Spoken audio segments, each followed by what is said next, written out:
Hey there, let me introduce you to my new channel called Serious Odd.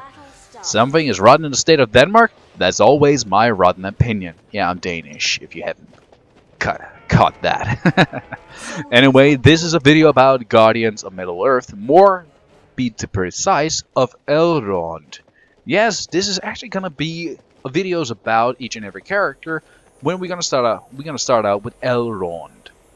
Let's kick off with this once overpowered character when the PC version came out, to this more nerfed down character. The first ability he actually has is called Call of Rivendell.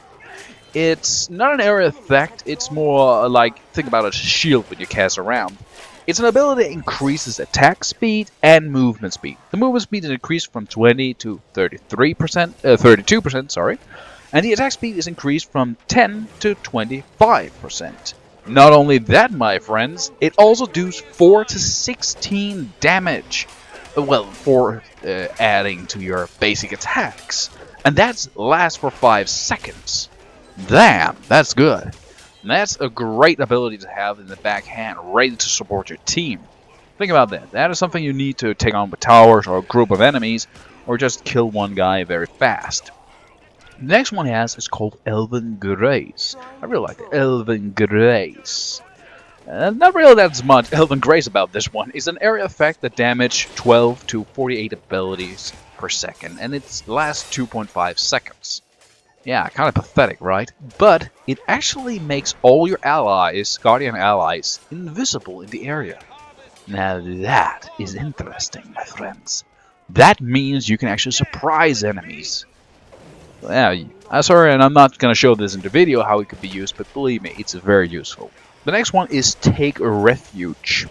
Now this is an ability that lasts 10 seconds, and I'm going to read a bit up here. The very battlegrounds is granted to his allies, creating a ball of light that radiate to medium range and persist for 10 seconds. It's just a healing area, literally. Nothing else, nothing special. It's 8 to 20 health per second. Of course, 20 when I'm talking about that, that's max leveled up. Yeah, 10 seconds of healing, not bad. But actually, it's a pretty good way to create your own battlegrounds. You'll definitely see this in the match, how I'm using it.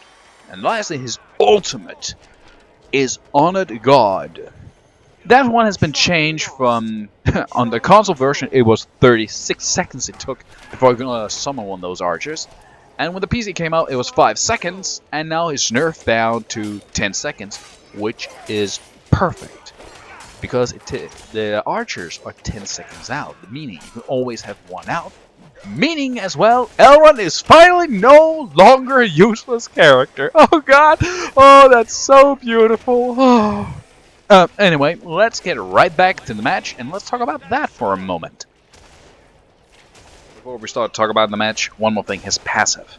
Every time he makes a fifth physical melee attack, he boosts up his ability and resistance to all his allies and soldiers.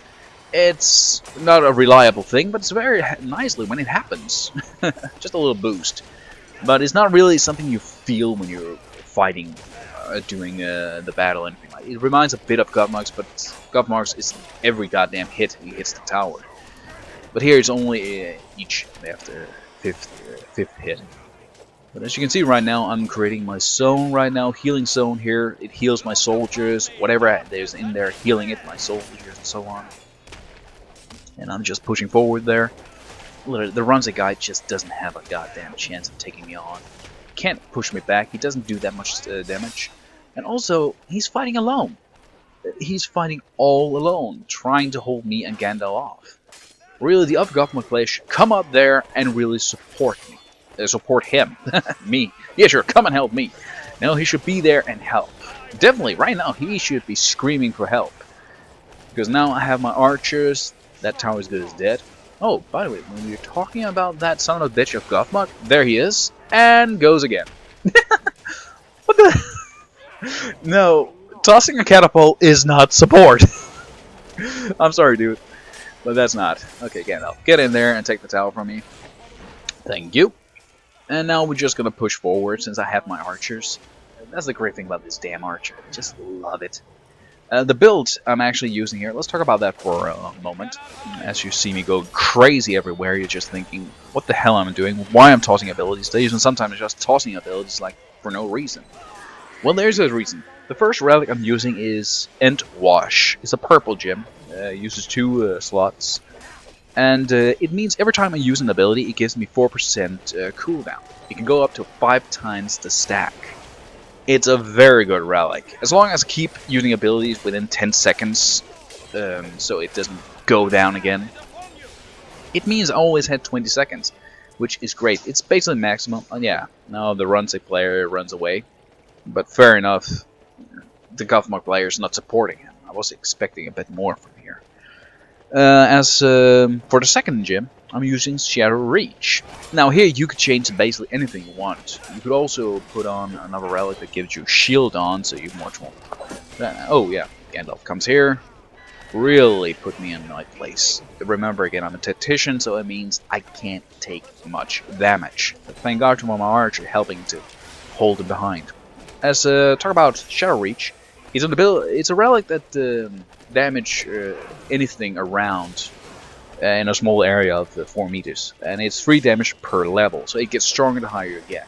The reason why I'm using this is because Elrond's area effect only lasts 2.5 seconds, and really doesn't do that much damage. It's more a great way to surprise enemies or a means of escape.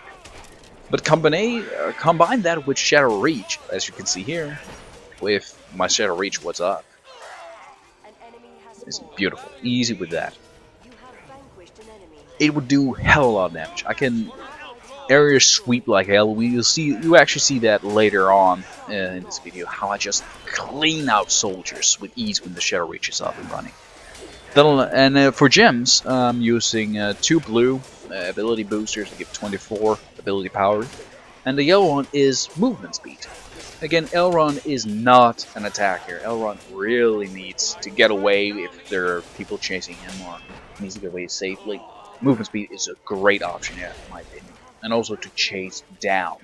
Not only that, your archer puts down some slow, but you can chase them down and do some extra damage with your Shadow Reach. Oh yeah, by the way, the GOME player, there he comes, out of the blue. Woohoo! Yeah, I'm gonna kill you, I'm gonna kill you. I'm like, well, what the hell, dude? Where you been all this time? Yeah, you got my towel down there, but really, that's all you got? And I'm just going there, hanging out with little Gandalf, some of my archers, going for a right one, and he's dead. Nothing he can do. A little close call, but I think that every 5th thing helped me survive. As random as it is, healing fill up, staying away. As for the last relic, that is Durin's Day. It's a yellow relic, 2 slots, of course. And it basically, for every yellow gem I have, it gives me 4% attack speed. And you're thinking, why the hell would you do that? It basically means that there's a bigger chance I can fire that every 5th hit off. So I can survive longer, plus I can do extra damage against towers a little faster, and against opponents. So it's very good. Again, the 2 gems here are movements. As you can see, I'm moving very fast. And now I have my Shadow Reach on. Look at this. Go in there. Easily damage. Easily just taking him out. Putting out the healing, boosting up, taking the tower down here, summoning, and now we're moving up. And here comes a little pack of soldiers. Move in, toss the area effect, duck, duck, easy as that. Moving up to the next one, duck, duck, easy, so easy. And now here's another cool to show you why you should never let Elrond, when he's this high and he has archers alone, just go against towers. Look at this. This is less than a few seconds and already half down of it. Now summon another archer before the other archer is dead. Look at it. It's basically dead. Well, until GOME comes along, and then I had to run like a little girl. And thanks to Arrowwind, I survive. I toss in there, take him in there. Beautiful. A beautiful comeback. And if that was a human player, I would have been dead. No doubt about it. But it's an AI, so it's good as dead now. Easy as dead. It can't survive with this build. I'm sorry, of course, there's not that many human players. That's because, again, at the PC version, there's still little problems finding people, etc. like that. So, sorry about that again. But this is mostly videos about the character itself and showing off some of the skills, how strong they are and stuff like that. There you can see my area effect. It really doesn't do that much damage. alone itself. So here again, I'm just tossing in there, attack speed, and I have my Sarah Reach do extra damage around. And there you can see a good example how I'm using my heal to keep me alive. I'm creating my own battleground anywhere so I can survive for so long. It's such a good idea to use it. Really think how you're using it. And yeah, him again, crazing up everything, tries that. Yeah, I think I'll go over to this one, stopping off.